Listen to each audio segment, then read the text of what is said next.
Today we have Willem Hoogendam. Did I get that right? Okay, there's a tradition I get at least 2 mistakes in my introductions. Well, yeah, I gave you those 2. Oh, okay. So I get an extra 2? Sure thing. Okay, good. Oh, good. That'll make it a lot easier. So Willem is originally from Washington State. He got his undergraduate degree at Calvin College in Grand Rapids, Michigan. And he first kind of came to the Institute for Astronomy as an REU student. REU is Research Experience for Undergraduates. And then he came here, he's now a 4th-year graduate student at the University of Hawaii's Institute for Astronomy. His interests are mainly in time domains, so vibrating stars, flaring stars, exploding stars, dying stars. Did I get the inflections right? Okay, good. All right, good. He said that earlier. It was just so beautiful, I wanted to reproduce it. And of course, he's also interested in interstellar objects. And so I will turn the time over to him. And first, we also wanted to say thank you to Larry Harrison and Maui College for hosting these talks. They're a wonderful partner. And I will turn the time over to Willem. All right, so as JD mentioned, the last of my research interests is interstellar objects. And this all kind of started last year in summer. I know Larry Deneau had made the trip over here just a little bit ago to talk about Atlas, so I won't reframe all of that. But he mentioned a little bit about 3i Atlas, so I figured this would be a good time for me to come by and expound upon 3i Atlas a little bit more. So this is a brief artist's impression of the solar system. It's somewhat of a roadmap. Maybe if you're trying to give your friends directions to your house, you would say, go past the big giant gassy ball, and if you go to the small little red one, you've gone too far. And most of us are familiar with the planets in the solar system. I vaguely recall learning about them in elementary school. But what I don't recall about learning in elementary school is the stuff that's in between the planets and the other parts of the solar system. And I've highlighted kind of the 2 main protagonists of our story today, the asteroids, which are kind of in this belt between Mars and Jupiter, and comets, which one example comet is just shooting over Jupiter and Saturn there. And they're part of the solar system, so we've sent probes to visit them, so I'll be showing plenty of images as well from physical probes that we have launched into space to take pictures of these objects in our solar system. Okay, but where are these objects exactly in a less artist's impression of the solar system? So most of the asteroids reside in something known as the main asteroid belt, and this is in between Mars and Jupiter. Comets reside a little further out, either in something called the Kuiper belt, which is, you could think of it around the orbit of Pluto, or trans-Neptunian, so beyond Neptune. And then even more comets, we think, come from something called the Oort cloud, which is a collection of lots of little small icy fragments way, way out from the sun. So the distance on these is somewhere between 2,000 to 200,000 times further away from the sun than the Earth is.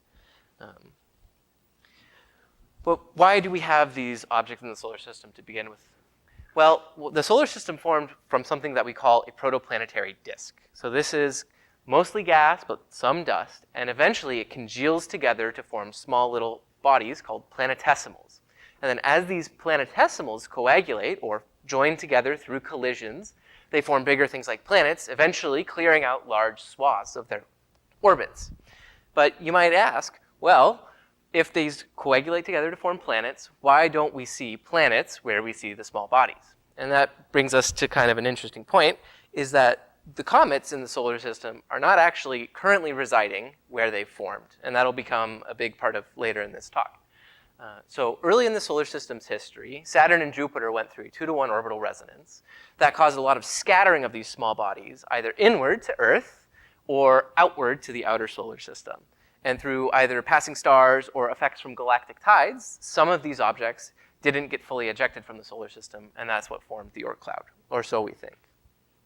Now, back to the solar system, perhaps a little later on, we now have a giant planet here, like Jupiter, and we have some comets streaming inward, but you can see we've kind of cleared out a solar system-like structure. And this is from these planetesimals joining together to form planets.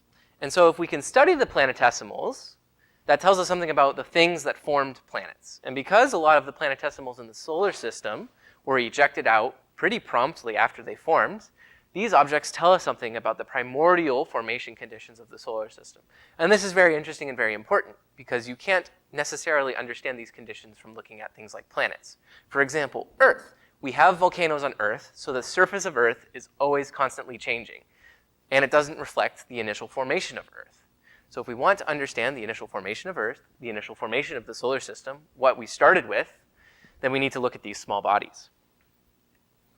Okay, so I mentioned comets and I mentioned asteroids. It wouldn't be an astronomy talk if we didn't get the opportunity to look at some of the pretty pictures. And unlike a lot of things in astronomy, you can actually send probes to take pictures very, very close to these objects. And in fact, as Larry might have mentioned in his talk a few weeks ago, you can also slam your spacecraft into these rocks and change their orbit, which is pretty cool.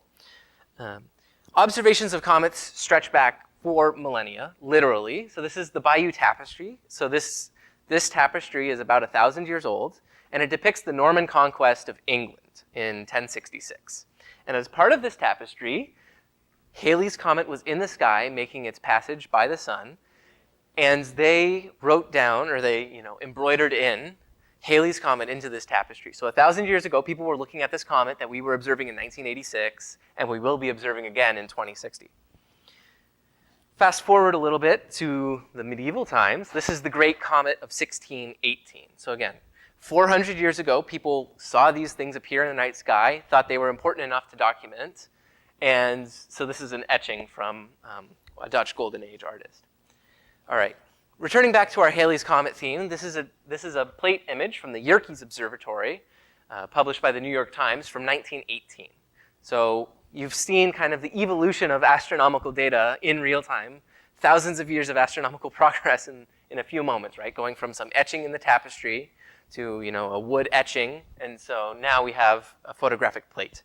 And finally, this is the most recent appearance of Halley's Comet in the night sky. This image was taken from Easter Island using a CCD camera. So again, astronomical progress over 1,000 years, but it's the same object. Asteroids are not as photogenic. They're a little bit camera shy. Generally, you'll need a telescope to see them, and they only just really appear as point sources on the night sky. But the nice thing about them is that unlike the stars, which have this kind of fixed motion, we call that sidereal motion, asteroids don't move with that sidereal motion. So when you take a video of them, you can see them move away against the stars, right? So if this was a star, its position would be more or less fixed relative to that other star, and they would move together. But since it's not actually a star, it's an asteroid, it moves independently of the stars. Of course, sometimes asteroids are very photogenic, and they exhibit things like comets, like these tails and other features. And we do get really excited about some asteroids, just like the dinosaurs did some 65 million years ago with this well-observed asteroid. Of course, this motivates us because we want to get excited about the chance to observe asteroids up close and personal. So we do look at the night sky. And I want to highlight that Friday, April 13th, 2029, we thought that this asteroid called Apophis was potentially going to hit the Earth. So here's an animation of how close it gets. Unfortunately, it doesn't quite get close enough to do any of that dramatic behavior the dinosaurs were able to observe. But it does get very close, closer than, say, the moon, which is very close on astrophysical timescales. But this motivates the monitoring of the night sky by something like ATLAS, which you might have heard from before. So ATLAS is a Hawaii-based survey of the night sky, and its primary goal is to find asteroids that we can observe like the dinosaurs. Other people might say something like defending the planet from horrible impacts and other things like that, but I think it's a real science opportunity to be able to study asteroids up close and personal. So they have telescopes all around the world scanning for asteroids that could pose a threat to Earth, and this is how several candidate Earth colliders have been found. But as a part of that, ATLAS is also just generating images of anything else new in the sky. So JD in the introduction mentioned exploding stars, dying stars, right? Those stars emit light, and ATLAS is also an amazing way to discover things that we know as supernovae. So not the focus of the talk. Maybe I'll have to come back another time to talk about supernovae. But ATLAS also finds lots of those, and every so often, ATLAS finds a comet from a different solar system, or an interstellar object. So how does ATLAS do this? ATLAS takes a picture that looks like this, and it says, I have found a comet. Now you might go, that's really difficult. How does it do that? I certainly haven't found a comet in this picture. And even though I've given you this red box to highlight, maybe you should look in this area, it's still very difficult to do. Thankfully, we have computers and software. And the other advantage is that this comet doesn't move with the stars. So we can also get, if we observe it in the same night, we can observe it move across the sky. So Atlas is finding, this is the discovery animation of 3i Atlas. So this is what set off a worldwide frenzy. Okay, so 3i Atlas is 3i, third, Interstellar. Okay, so we have two of them before. What do we know about the two previous visitors from another solar system? The first one was named Oumuamua, and it was found by Pan-STARRS, who also have their telescopes are on Haleakala and Maui. And its orbit was something like this. So the red line shows it going, and then the arrow points to the direction, so it started down there, and it moved and flew out. The red star shows you where Oumuamua was in relationship to the Earth, which is the blue circle, when it was discovered. And you can see Oumuamua is basically right on top of the Earth. So it was very close to us in terms of solar system distances.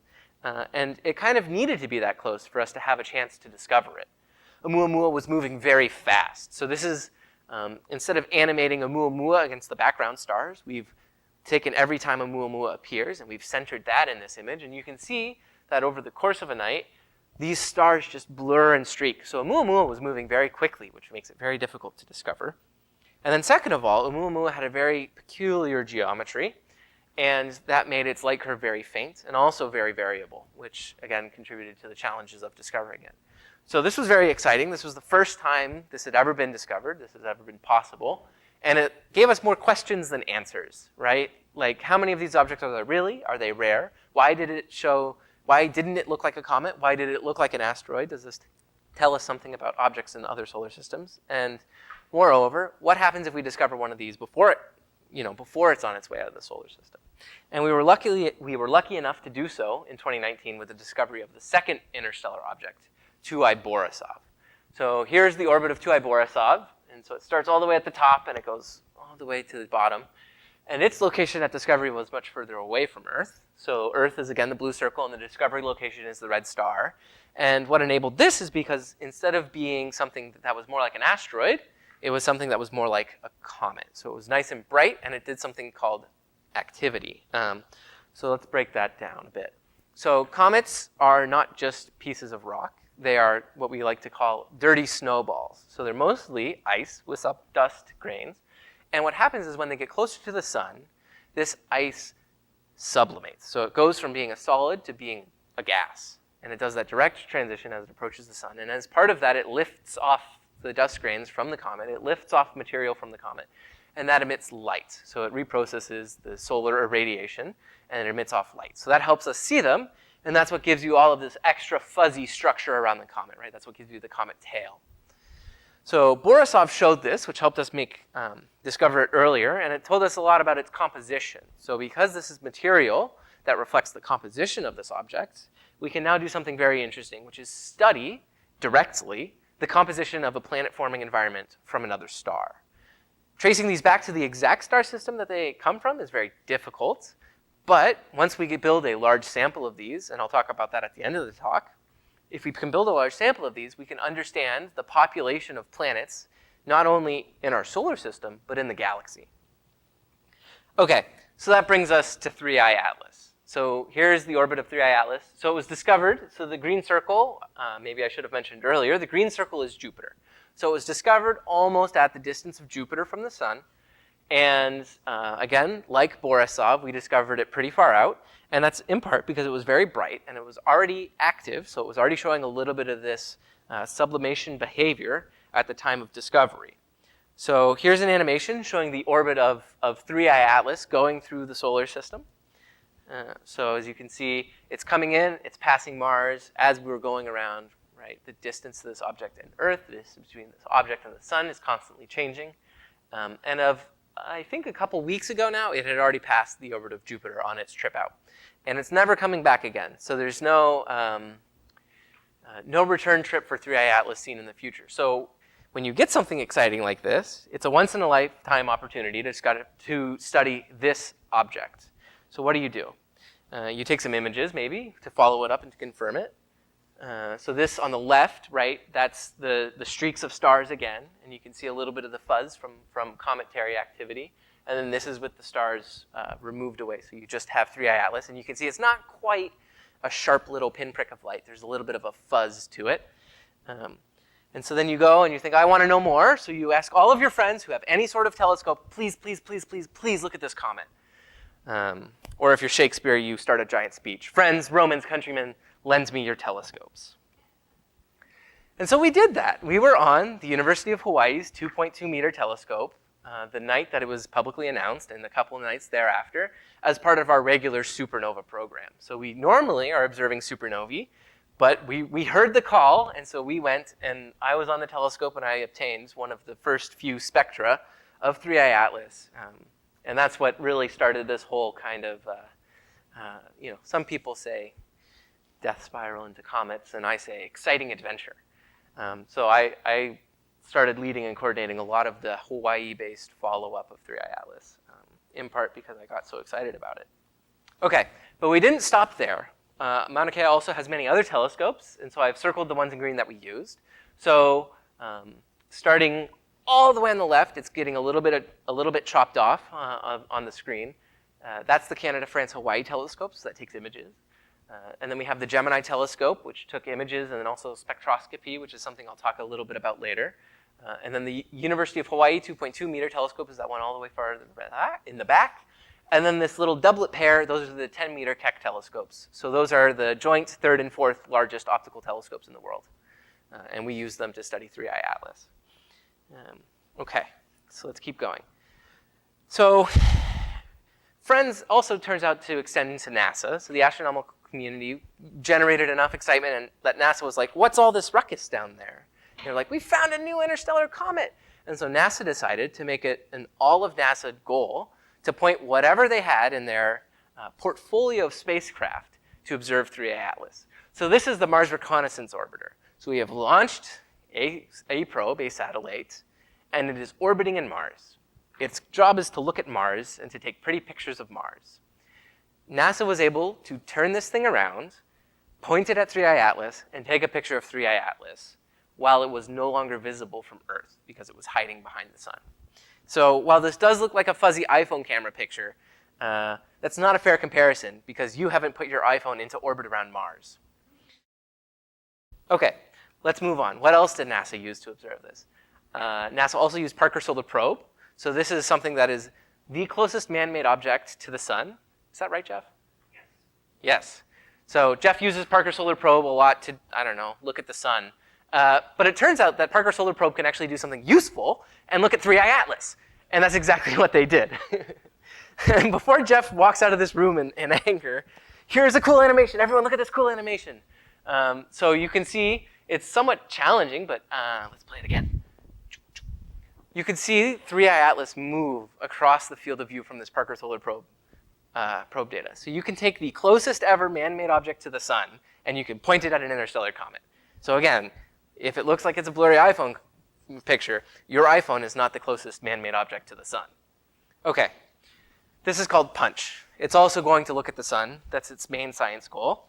You can also point it at 3I Atlas. So here's a video of PUNCH observations of 3I Atlas. So very cool stuff. And I think I have one more. Yes, so you can also take standard fare astrophysical or astronomical missions. So this is NASA's TESS satellite, so Transiting Exoplanet Survey Satellite, and its job is to find exoplanets. But you can also point it to observe 3I Atlas. And so here's 3I Atlas moving in the TESS field. And I really like this animation because it drives home the point I've made before, which is that these objects don't move with the stars, they move against the stars. So this is a really nice example of that as well. Okay, finally, you might have heard of some of these telescopes. You can take images using the Hubble Space Telescope, and that's one of the best ways to constrain the size of 3I Atlas. And you can also take images and data using the James Webb Space Telescope, which is NASA's most recent flagship mission. So here's some JWST data here. JWST has provided us a really good sense of how old this object is. So I'll discuss that in a bit. But going back to how big it is, we have both HST data for 2I Borisov and 3I Atlas. And so one of the interesting questions you can ask is how big are these objects? How much mass do they have? And it turns out that on the scale of objects that we've found in the solar system, so from really large, 85 miles, to, somewhat more reasonable, 1 mile in size, 3I Atlas and 2I Borisov are kind of on the smaller end. So we're kind of still waiting to get our first gargantuan interstellar comet. So once we get one of these big boys as an interstellar comet, that will be a cool day. So keep your eyes out for the next big interstellar comet, and then just hope we don't observe it like the dinosaurs. Okay, so I mentioned JWST can give us an age. We can infer the age of this object using a variety of techniques. So one of the things we can do is we can look at the dynamics of it as it comes into the solar system and see what that tells us. Usually older things will be heated up dynamically, so it doesn't mean they're actually physically hotter, but it means they have a higher velocity. So given that, from 3i Atlas, we think it's somewhere around the age of the solar system to 2 to 3 times the age of the solar system, just based on that, which is, it seems pretty imprecise, and we can do a bit better by using JWST. And using JWST, we can calculate things like the deuterium to hydrogen ratio, and that tells us age. And that age actually tells us that it's almost 3 times older than the solar system. So again, this is like finding your long-lost planetary older brother in some sense, because this planetary system is much, much older than our own solar system. So yeah. Okay, so I wanted to do a little bit of scientific sharing as well. So this plot will be kind of our sounding board to get into the weeds a little bit of how do we actually infer planetary composition or exoplanetary properties using interstellar objects. So this plot is from a paper from about a decade or so ago. And what it is on the vertical axis, you have the ratio of carbon to oxygen. And on the horizontal axis, you have distance from the host star. To ground ourselves a little bit, I've put on the solar system planets that we all know and love: Jupiter, Saturn, Uranus, and Neptune. And the other thing to kind of keep in mind here is how these lines change with distance reflects the phase transitions of the primary ices that we observe in the solar system. So first we have water. And water becomes solid once it's out past roughly this kind of 3-ish, 3 times the distance from the Earth mark. And you might notice, okay, so if water is gas inside of that, then how did it end up on Earth? Because it wouldn't have been available to form a planet at the orbit of Earth. So that's another interesting problem in the solar system. And I'll just say that comets might be one of the sources of water on Earth. So again, thinking bigger picture, if we want to understand, could exoplanets host life? One of the things that we need is an exoplanet that has water on it, at least if you want that life to be humans. And if you need that exoplanet to be as close to its star as the Earth is to the sun, or at some kind of representative distance where water can't be a solid, then you need some way to deliver water to that exoplanet. So understanding these comets from that angle is, can interstellar objects deliver water, hypothetically, to their own solar systems? So, okay, that's my long tangent about water. Next, you could do something similar with carbon dioxide, right? So carbon dioxide is roughly at the orbit of Saturn. That's where it changes from solid to gas. And then you can do the same thing for carbon monoxide. And so each of these elements has a different amount of carbon and a different amount of oxygen. And so that imprints on your carbon to oxygen ratio. So if we can measure the carbon and oxygen content and then the carbon and oxygen ratio of these interstellar comets, you will know roughly where in the protoplanetary disk this object formed. And you know it needs to be scattered out by a planet, right? These objects don't just scatter themselves out.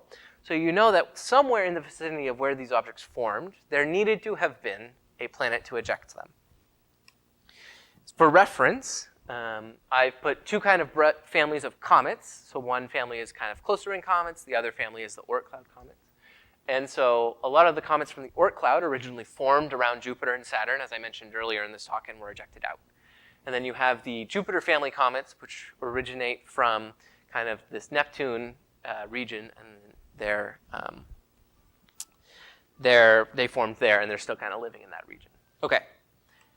So if we look at the solar system comets, we can see this imprinted on them very clearly. So carbon-enriched comets are the comets that are formed closer into Jupiter. And then the other way around. And then the carbon-depleted comets are ones where you have the CO is still gas. So these are your comets that form near Jupiter, right here. So the currently in the Oort cloud forms near Jupiter, and these are your forming near Neptune comets, right? And we see this because These species, the CO2 and the carbon monoxide, are going to be gas, and so there's not going to be as much of them available to form comets. So again, we see this imprinted in solar system comets. And so what do we see? We see some weird solar system comets. So we do get some head scratchers every now and then. So this is a particularly confusing comet with almost no water. And then we also get, for 2I Borisov, a lot of CO and a lot of H2O. But the big driver, right, is a lot of CO. And then for 3I Atlas, we see a decent amount of CO and then a lot of CO2.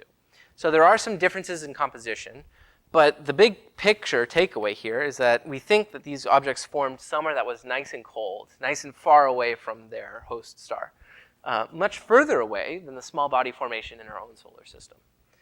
So that's kind of an interesting thing. And as we build a larger sample of interstellar objects, we'll get a better picture of where they're forming in exoplanetary systems, and therefore the conditions of the protoplanetary disks in these planetary forming systems. Okay, the kind of second scientific topic I wanted to touch on a little bit tonight is spectroscopy. So this is different than taking pictures. It's like taking pictures and putting them through a prism.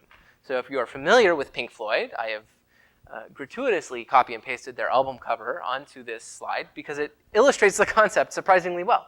You take some amount of white light, you put it through a slightly bit more complicated prism, and it splits it into a rainbow of light. And then this rainbow of light can be used to chemically tag different atoms and molecules in cometary spectra, and that tells you what the comet is made of. So that's, for example, underneath the hood, this is how we are calculating the carbon, and this is how we are calculating the oxygen. Okay, this brings me to my own work. So before I unpack what exactly this plot is showing you, let's just first look at the image of one of the Keck telescopes. This is data I took on the Keck telescope, and this was the first optical spectrum after the sun had, or after 3I Atlas had come out from behind the sun. And I'm going through this long story because this is a very challenging observation to make at the time that we wanted to make it. First, 3I Atlas was very low on the sky. Telescopes generally have altitude limits that, you can point no lower than this high. And we hit that limit for Keck. Actually, we started moving the telescope just a little bit too early, and the computer software on the telescope said, no, stop, you're not allowed to move it here. And the operator at the telescope on the summit actually had to go in to a different room, press a button saying, I promise it's okay, computer, and then we were able to move the telescope into position. So already we were pushing against the safety guardrails of the telescope to get this. We also had a narrow 20-minute window between where it was away from the sun enough that we could observe it, but also away from the moon enough to observe it. So if you ever hear an astronomer complaining about the sun and the moon, that's one of the reasons why. And finally, the comet, while it was coming out of the sun, it was still very faint, and getting to these bluer wavelengths is somewhat challenging to do. And so there's very few instruments like the one that we were using that have blue enough wavelength coverage. So it was moving very fast, and we needed the blue wavelength coverage. So it's a very challenging observation to make. But we made it, and we learned a lot about the comet in this observation. So let's unpack the scientific data that we've taken here. So on the horizontal axis, this is wavelength. So it's a wavelength of light, and the shorter your wavelength, the bluer your light. The redder your wavelength, or the redder your light, the longer your wavelength. And for some absolute calibration on this plot, the range that the human eye can see is roughly starting here and going a little bit this way. So we're in wavelengths that are bluer than what we can see with our own eyes. And then the vertical axis is something that's called flux. That's basically a measurement of how bright it is. And so we've chopped up the light into all of these small little wavelengths, and then we can see how bright it is in a given wavelength. And then we can see that the wavelengths correspond to different elements. So these vertical lines now are denoting the different molecule or atom that is causing these lines to be emitted. So the sun is irradiating the comet, and then these lines fluoresce. So they take that radiation and they absorb it, and then they re-emit light. And based on a lot of atomic physics, they re-emit light at very specific wavelengths. And the most interesting two features that I saw, and I was like, ooh, are nickel and iron. And these really make you excited as a supernova person because you spend a lot of time thinking about nickel and iron, because those are the two main things that your supernovae burn. So they burn all the way up to nickel and iron, and they stop, and then they decay. And you're like, nickel and iron, I know these guys from my supernova work. And so you talk to your comet friends, you go, I see a lot of nickel and iron in this comet. Isn't that cool? And they're like, huh? And they look at you confused because it's not only until recently, in 2021, that we were able to really make a large sample measurement of, hey, comets actually, somewhat surprisingly, often have nickel and iron.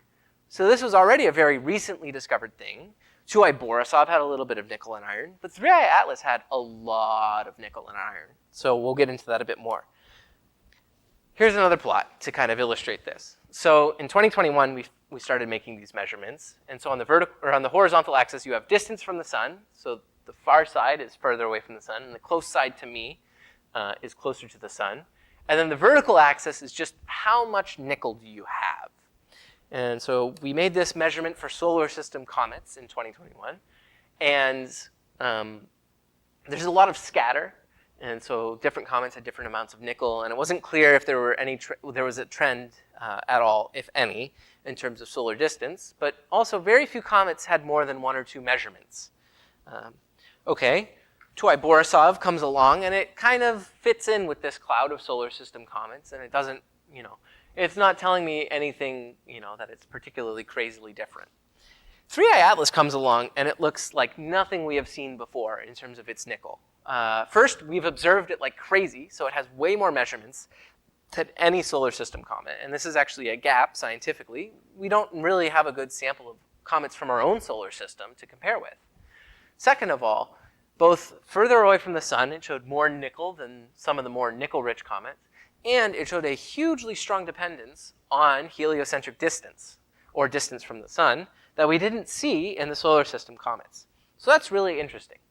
Another way to kind of look at this is to look at both of the nickel and iron at the same time. So this plot is the same thing, except for a little bit flipped. So now the far side is close to the sun, and this side is further away from the sun. And the vertical axis now is not how much nickel you have, but how much nickel relative to iron you have. So it's this ratio. And this is interesting because predictions for supernovae have different types of supernovae making nickel and iron in different amounts.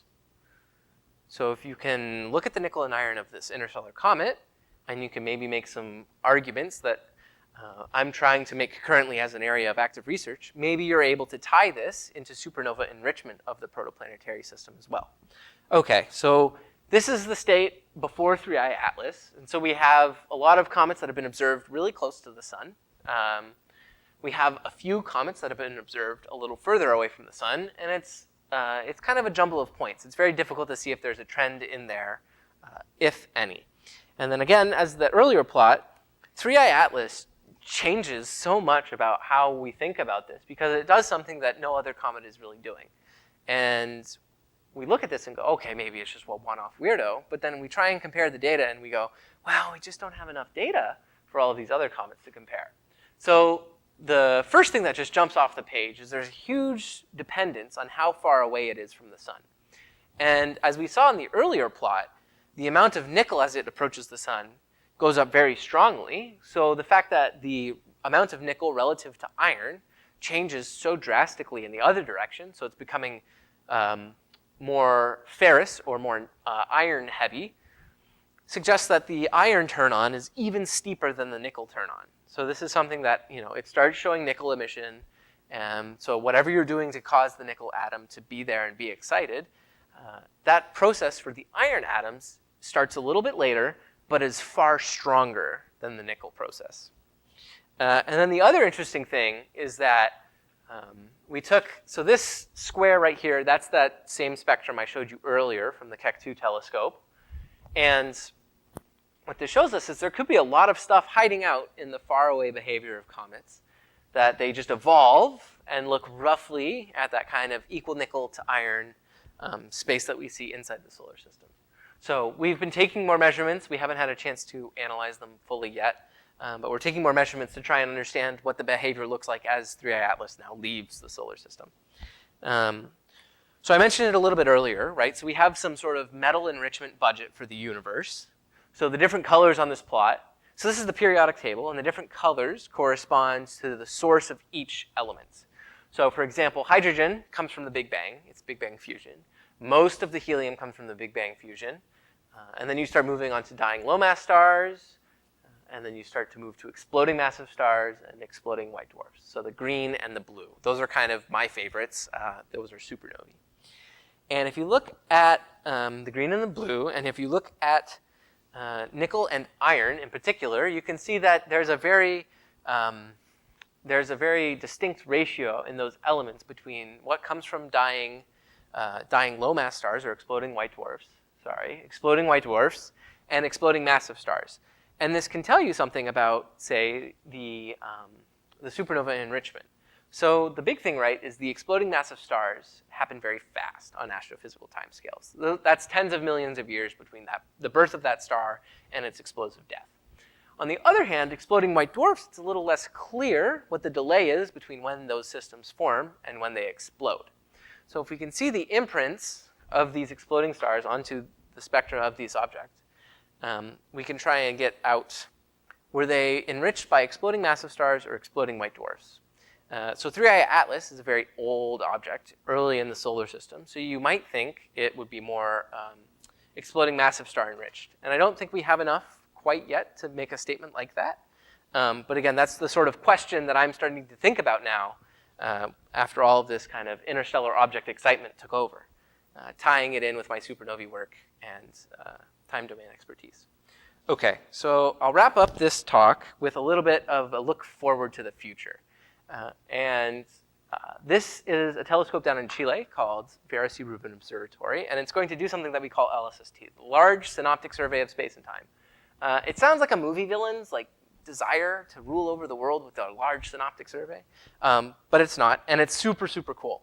And it's going to do a lot of things for the solar system, so it's going to discover a lot of stuff in our solar system, and it should discover a lot of interstellar comets, depending on how many are actually out there. To put this in perspective, I've got a nice little video showing you how much stuff this thing is going to discover over the course of a year. So, boom, the survey starts, and within a fifth of a year, it has discovered 1 million new objects in our solar system. So less than a year, 1 million objects. So after an entire year, so that gives it us the chance to move all the way around the sun once, we've discovered roughly 3 million objects that we've never before seen in the solar system. I just think this is such a cool animation. I'm going to make you watch it all.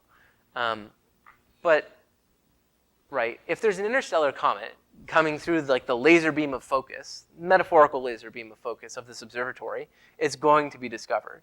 And so we're going to be able to build a sample of interstellar objects to the degree that we've not been capable to build before, depending on some assumptions about how many of these objects there are and how bright they are, how close they get to the sun. We expect to find somewhere between 6 and 50 over the course of LSST. So that gives us potentially a lot of power to understand the composition of exoplanetary systems. So I forget what the final number is, but I think it's just over 5 million. But yeah, even 5 years in, you would think it would discover everything, but it's still discovering new things.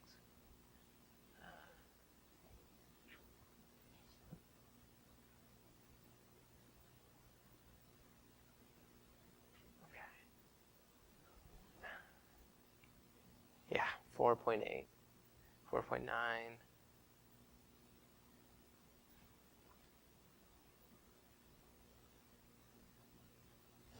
Anyway. All right. So we can just skip ahead to get to the final number. Uh-oh. Yeah, so after 10 years, so it's going to run for 10 years, and after 10 years, this simulation predicts almost 5.25 million new objects in the solar system. Okay, so the future is bright, and I think that's just where I'll leave this talk. So LSST is going to find a lot of comets, and hopefully a lot of great comets. Thank you, everyone.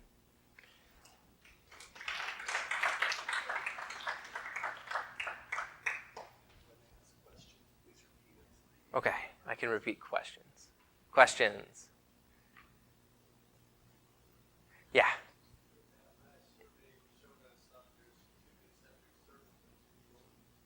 Yep.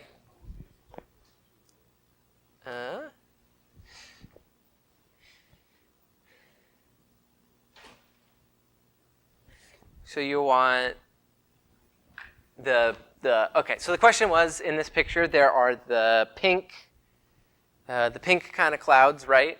And then are you talking, what was the other thing you're talking about? Like the blue? Inside. So like the red and yellow. The red and yellow, and then the purple? Yeah. Perfect. Okay, so so how do we explain those? The purple are Jupiter family asteroids, or well, I'm getting there, JD, because actually there's the Trojans and then there's the Greeks, right? Right. And so you keep them apart because the Trojans and the Greeks don't.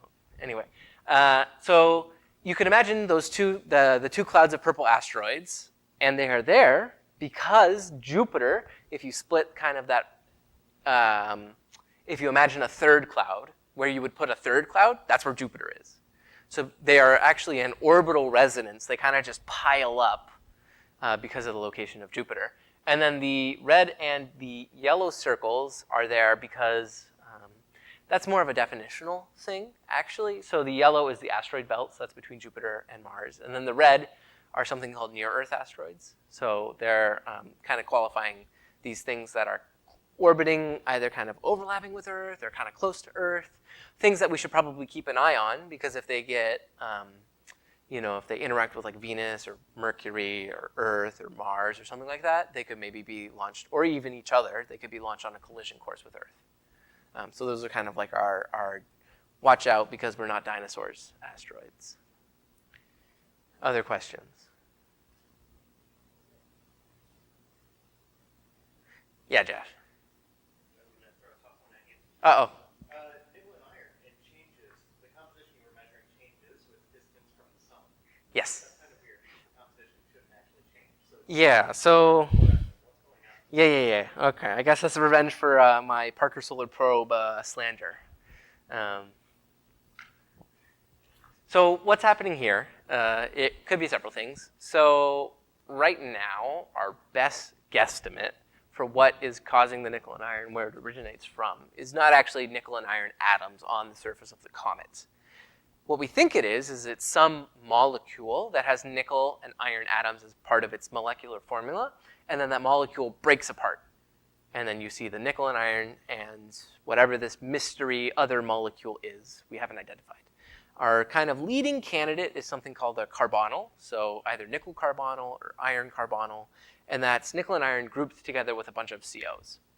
And if this is the case, then the nickel and iron should be very these metals break apart very sensitively to heliocentric distance, and because they are ever so slightly in their chemical makeup, they break together at different rates. And so the nickel actually breaks apart first, and then the iron breaks apart second, and they kind of equalize out like that. So it's basically potentially the chemistry of this parent species molecule.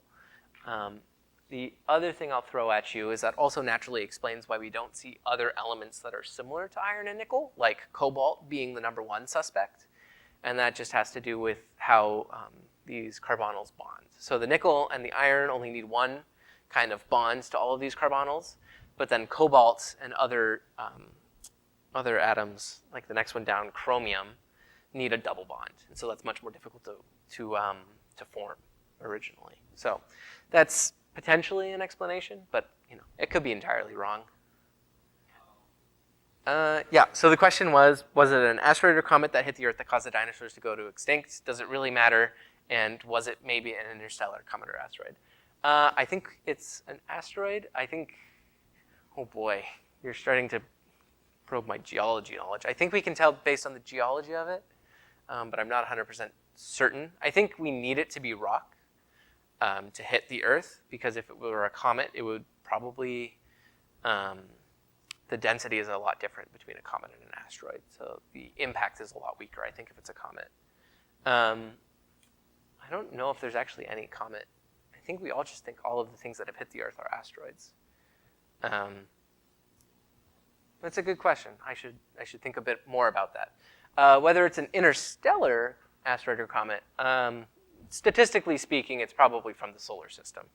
But you're highlighting a real thing where it's like something could come from interstellar space, that's a small body, or a not so small body, and hit the Earth. So it's definitely worth continually monitoring the night sky, just to make sure we don't have anything that sneaks up on us. Yeah. Of the 5 million objects that was discovered, are they all asteroids and comets? Is that what's being discovered? Yes, most of them will be asteroids and comets. Yeah, I won't tantalize you with, hopes of Planet 9 or other things like that. But most of them will be asteroids and comets. There's probably some larger bodies that are maybe not necessarily asteroids and not necessarily comets. They're what we call dwarf planets. They're probably some of those. Yeah, so like Pluto, and there's a bunch of them kind of out far beyond Neptune. We might discover more of those with LSST, but by number, we don't expect that they will be a dominant fraction of the things that we discover.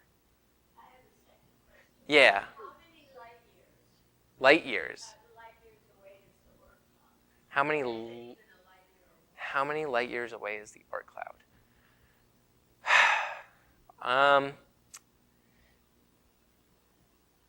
I don't think it's a light year away. I think it's less. I think the better way to think about it is in terms of the distance from Earth. So it's roughly 2,000 times further away from the sun than Earth. So had Voyager passed Day it? away from, 1 light day away from Earth. And they put that distance about 3/4 of the way to the Oort cloud. Okay. In case anyone didn't hear that on the stream, Voyager is roughly a light day and 3/4 of the way to the Oort cloud, depending on what distance you assume for the Oort cloud. So I would have thought it would have made it by then. Awesome. All right. I think I need to make sure I catch my flight back to Oahu. So any questions have to be directed to JD, especially the hard ones. Awesome. Thanks, everyone, for coming out tonight.